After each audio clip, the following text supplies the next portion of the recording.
My name is Matt Gramstrup, and today I'm going to be breaking down crime. First of all, we need to discuss what exactly abnormal behavior is. Abnormal behavior is when someone deviates from the social norms in their decision making. This can come from dysfunction, distress, anxiety, and brain disorder. First of all, acting deviant is a part of and contributes to acting abnormal. Along with dysfunction and stress, these three elements contribute greatly in abnormal behavior. Distress is part of anxiety, and it contributes to abnormal behavior. It may be caused by great tragedy in one's life, such as divorce, injury or illness, loss of friends or family, etc. The cause of distress may then lead to poor decision making, thus leading to the abnormal behavior. Dysfunction is classified when one deviates typical norms in decision making as well. There are actual symptoms that dysfunction creates, such as facial blushing, shyness, irrational fears, excessive sweating, and more. There are three main theories that caused crime, one being the biological theory, one being the sociological theory, and the other being the psychological theory.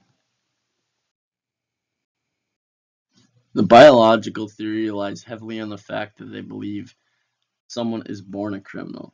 This is done through biochemical conditions, learning disability/brain damage, genetic inheritance, and an overall intelligence of a human being.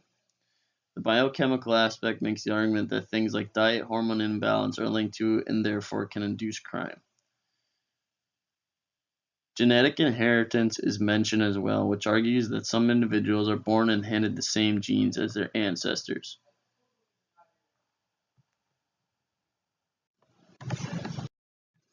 The sociological theory argues that develop human being can develop crime-inducing traits instead of being born with them.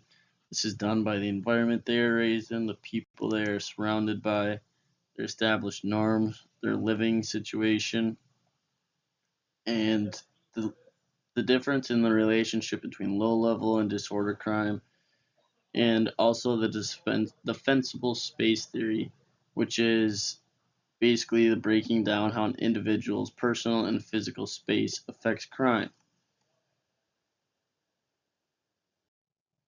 Another sub-theory of the sociological theory is the routine activities theory. This is simply someone's everyday life and their routine and how it affects their decision making.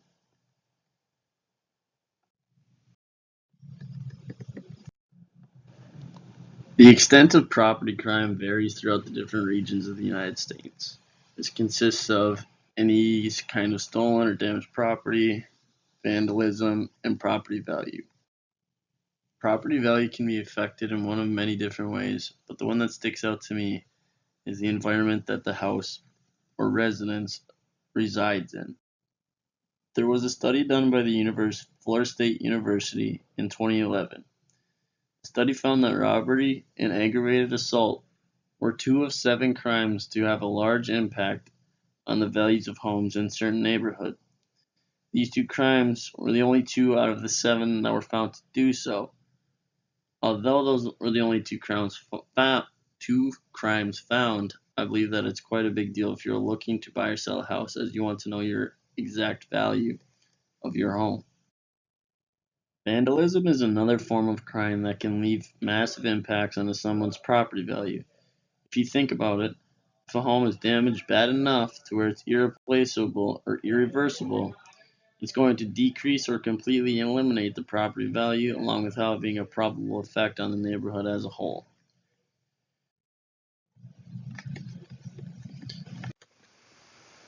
When people think of this country's most dangerous cities, they probably think of cities with over millions of people in them, like Chicago and Los Angeles.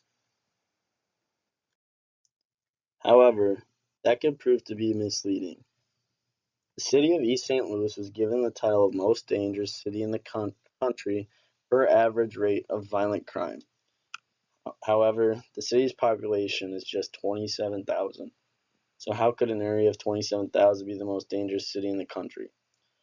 Well, in 2016, there were 27 murders, 35 rapes, 103 robberies, 592 assaults, 210 burglaries, 266 cases of theft, along with 128 auto thefts and 9 cases of arson. East St. Louis actually has a higher crime rate index than 99.2% of the United States as an entire country. Coming in at number 2 as the second most dangerous city in the country is Darby Borough, Pennsylvania. Although its population clocks in at just 11,000 people, it recorded over 172 cases of violent crime, 401 cases of property crime committed in 2017. So it is obviously very clear how it named its title as second most violent and dangerous city in the country. It is clear to see that although cities that may not have massive populations like Los Angeles and Chicago can still be a very dangerous place to live. To conclude this presentation, I will discuss examples and situations of victimless crime. Victimless crime may include prostitution, recreational drug use, illegal gambling, excessive intoxication, and more. Obviously, some of these examples may be seen as normal, as a lot of people may do things like trespassing or not prostitution, but traffic citations without even noticing. I myself have committed a victimless crime. In the summer of 2016, I received a traffic citation for going 5 miles over the speed limit.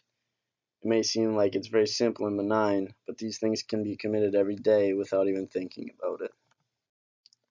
There are more serious victimless crimes, such as prostitution and drug use, and technically, suicide could even be considered a victimless crime. Although there are very benign victimless crimes committed, not all crimes can fall under that category, however.